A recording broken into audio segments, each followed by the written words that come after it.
Hello, thanks for joining us for Reporters, the programme that brings you the very best stories from our correspondents around the world. Today we're in rural Vietnam, where Agent Orange was used by US forces to clear vegetation in an attempt to expose guerrillas during the Vietnam War. Now, during this time, millions of gallons of this toxic defoliant was sprayed over central Vietnam, killing and maiming many thousands of local farmers, villagers and their children. Now, more than 3 decades on, the effects are still being felt. Every year, thousands of children are still being born severely handicapped. Our correspondents have been to meet those battling not only chronic disability, but the US authorities too, as they wait for financial compensation. We are at Hue Hospital in central Vietnam. In the Pediatrics department, doctors have just placed dozens of newborn babies under observation. The children in this department are all suffering from serious illnesses. This baby is suffering from hydroencephalitis. He has water compressing his brain. His mother gave birth here and then abandoned him, leaving him with just a name. The 2 children over there have also been abandoned. The one on the right is 5 months old and is also suffering from hydroencephalitis. Encephalitis, congenital malformations and leukemia. The head of this department handles over 1,700 of these cases in children per year. There is no doubt in his mind that all these illnesses are linked to the Vietnam War. All of these children with congenital diseases come from central Vietnam, one of the regions that received the most Agent Orange during the war. And that's where all the parents of these children live. Agent Orange is a powerful herbicide that was used extensively by the US Army during the Vietnam War. 35 years on, this chemical continues to wreak havoc. It's useless to marry to have children like this. The future of my daughter has already been decided. It will not last long. It's a bit like starting all over again from scratch. Between 1961 and 1971, more than 80 million litres of Agent Orange were dumped on the country's forests. This chemical is a defoliant intended to strip the leaves from trees in order to prevent the Viet Cong soldiers from hiding in the jungle. During the war, I was a soldier in the mountains of the Hue region.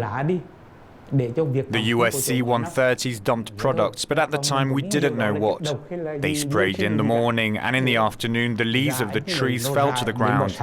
We were on patrol, and we were all covered in liquid. Dead fish floated to the surface of rivers. We had to eat, so we ate the dead fish, but we didn't know what this was. Today, this former Viet Cong soldier suffers from bone cancer. In total, nearly 5 million people were directly affected by Agent Orange. Dioxin, the chemical contained in Agent Orange, degrades very slowly in nature. For 15 years, Phung Tu Boy has been conducting research on the contamination of the area. This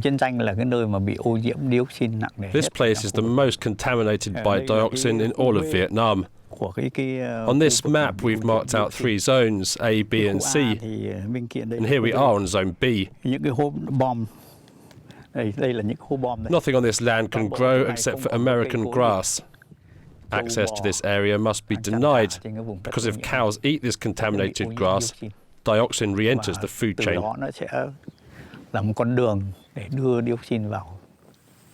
According to this expert, it will take a century for the dioxin levels present in the soil to disappear. Farming families living in the area are directly exposed. This lady was a victim of Agent Orange during the war, and because of this she's given birth to children who are deaf and dumb. Her children eat some of the fish caught in the surrounding rivers. In this highly contaminated area, agriculture is impossible. We tried to grow potatoes and manioc without success. A few leaves appeared but never came to anything. It's very strange. There are fruits but no seeds inside. During the war, the spraying of Agent Orange was intense in the south and center of the country. It was at Da Nang airport that the American troops stored and loaded the defoliant into their aircrafts before spraying the forests. Phan Thanh Thien was born after the war. He is in charge of an association for Agent Orange victims. He wants to show us this former US base. This is the airport of Da Nang. It's where the US stored their cans of dioxin, and a little further away is where they cleaned the aircraft tanks filled with Agent Orange. The place is closed to the public because the levels of dioxin here are 300 to 400 times higher than internationally accepted limits. The level of dioxin is very strong. When it rains, the smell is unbearable. You can see that no plant can grow here. It is as if the ground had been burnt. This soil is being studied in Vietnamese laboratories. So far, scientists have not found any quick solutions to remove the dioxin from the soil. It's a long process. We tested 3,384 cubic meters of contaminated land that we mixed with microorganisms such as fungi.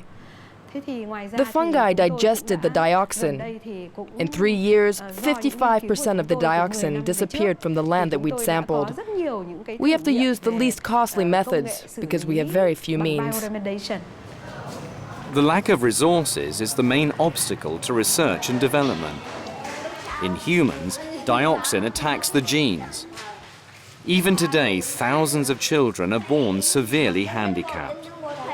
The Phan Thanh Thien Association tries to relieve families by taking care of sick children. Come a little closer like this, and you can eat better. There. It's better like that.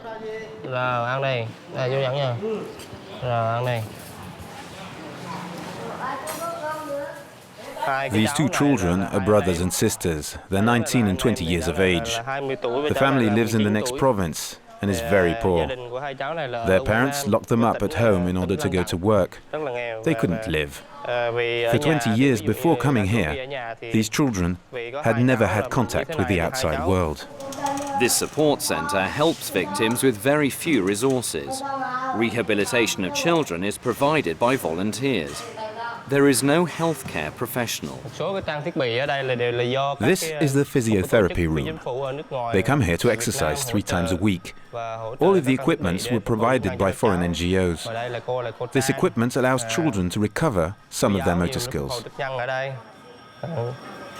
Today, 1,000 centres like this are needed to treat 150,000 child victims of Agent Orange. Nevertheless, very few Vietnamese have expressed their resentment. Phan Thanh Thien never names the Americans for fear of damaging relations between the two countries.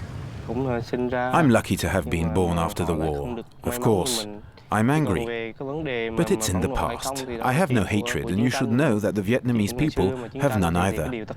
Because we were able to forget, even if the consequences are terrible for the dioxin victims. But the focus must be on the present. Today, the psychological impact on parents of child victims of dioxin is very significant. This woman's 2 children are suffering from congenital diseases. Without resources and support, she can no longer cope. I'm trying to relieve their pain a little. I sit for hours beside them, but as soon as I move, they scream. One day, my son asked me why I brought him into the world, to be in this situation, saying that it is because of me that he is like this, making me feel even worse than my son's illness itself. What would you like to tell the people who made this poison? When I think about that, I get mad. But I know that I'm not the only one experiencing this, and that comforts me a little. But I'm a fatalist, so that's just the way it is. Up until the age of 15, he was fine, but now I'm always at his side, watching over him. It's no life. The US government is beginning to take stock of this tragedy, but the manufacturers of Agent Orange still refuse to take responsibility. There are 30 US chemical companies that manufacture dioxin, but they never admit responsibility. Their defense is to say our products have been purchased by the US government and we are not responsible for their use. We cannot take the US government to court, so we seek a more amicable solution. The victims themselves are still waiting for financial compensation from the US. 35 years after the end of the war, Agent Orange continues to kill in Vietnam. Well, that's it for this edition of Reporters. You can watch this story and all our other reports again on our website. That's france24.com. Until next time, bye for now.